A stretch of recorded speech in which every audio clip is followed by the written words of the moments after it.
Well, Nick, it's always great to catch up, always very fascinating because it's all to do with money and don't we all love that stuff. But at the moment, of course, things are pretty tough. The Reserve Bank's increased the OCR, the official cash rate, 75 basis points just last week, now 4.25%. It really wasn't a surprise, was it? Yeah, the Reserve Bank was widely expected to increase the OCR by 75 basis points to 4.25%. It breaks a run of 50-point hikes in the month since April. So it's gone up, well, basically it's gone up by 400 basis points in about a year. So it's quite a rapid increase. But basically, reflects the inflationary pressures that are here. If there was a surprise, it was how hawkish the language the Reserve Bank used and its frankness in acknowledging that there will be a recession as a result of this. So the hiking of the interest rates addresses the high and rising inflation. How is inflation affecting farmers? Because, farm inputs have gone through the roof as well, and they're higher generally than what consumers have to contend with. Yeah, absolutely. So the latest data for the Consumer Price Index shows that for the year in September, inflation was 7.2%.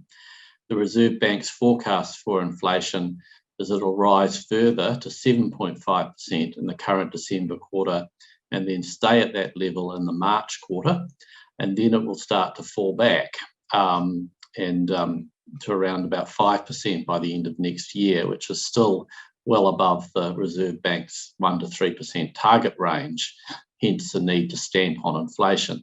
Now, farm input price inflation has, as you've said, been higher.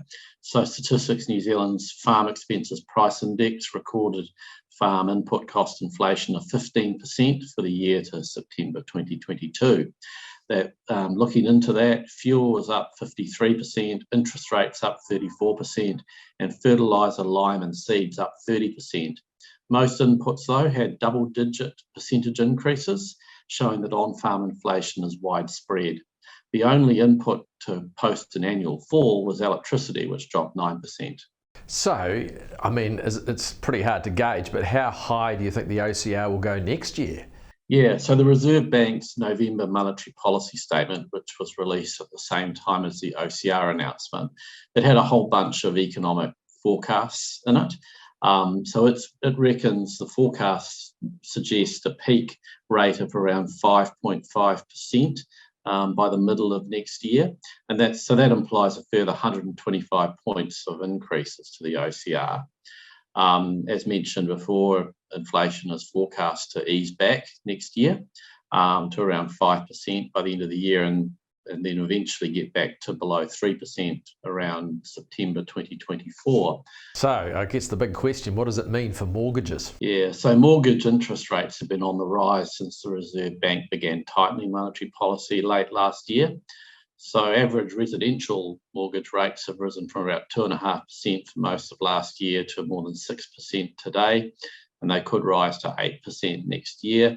We're also seeing this in farm mortgage and overdraft rates. So we've just closed off the banking survey, Federated Farmers Banking Survey last week, and a little sneak preview looking at the data that's come through. We haven't released the results yet, but the average interest rates for both mortgages and overdrafts have increased sharply since the last survey back in May, which won't be of a surprise to anyone. But they have risen steeply. There's no doubt about that. So these higher rates, they reflect the expectation of OCR increases over the coming year or so. So the economic outlook, it's pretty gloomy for the next couple of years at least. Yeah. So the Reserve Bank's now forecasting a recession. GDP is forecast to fall by a cumulative 1% over the 4 consecutive quarters from the September 2022 quarter.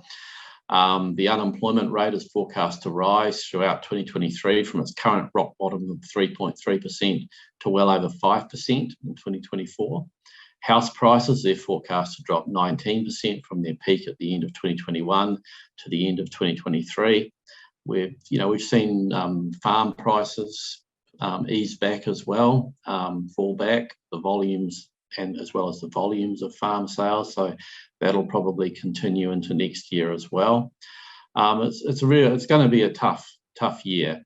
But it's tough, and it's tough medicine. But sadly, it's needed because of the strong inflationary pressures, and unfortunately, we just have to bite the bullet and ride it out if we can. What would make things less painful and less prolonged would be for monetary policy to get some mates to help with the heavy lifting. What does that actually mean? I mean, what sort of heavy mates? Yeah. So what that sort of refers to as government policy. So the government needs to help the Reserve Bank by ensuring its fiscal policy, that's its spending and taxing, is constrained. It needs its spending to be laser focused on value for money, and that it slashes allowances for new spending initiatives like budget. The budget back in May suggested there'd be several $1 billion of new spending in the next budget. That's on top of existing spending just for new things to dish out in an election year. Government needs to step back and reduce that back a bit. It needs to also revisit its policies and regulations so they reduce rather than increase the cost of doing business, and in the longer term boost the supply side of the economy to improve competitiveness and productivity. The wrong thing to do would be to continue to tie up the economy and businesses in lots of red tape and rules and regulations, and also avoid the misguided thing that if they just chuck some more money at the problem, it'll go away. Chucking more money on the inflationary bonfire would be a bit more like pouring petrol on it, frankly. So we've been telling the government this for quite a while now, and we've had well before inflation started to rise. They haven't been listening to us yet because probably their predilection is for more regulation and more spending, but they really do need to wake up and be a bit more responsible with its spending.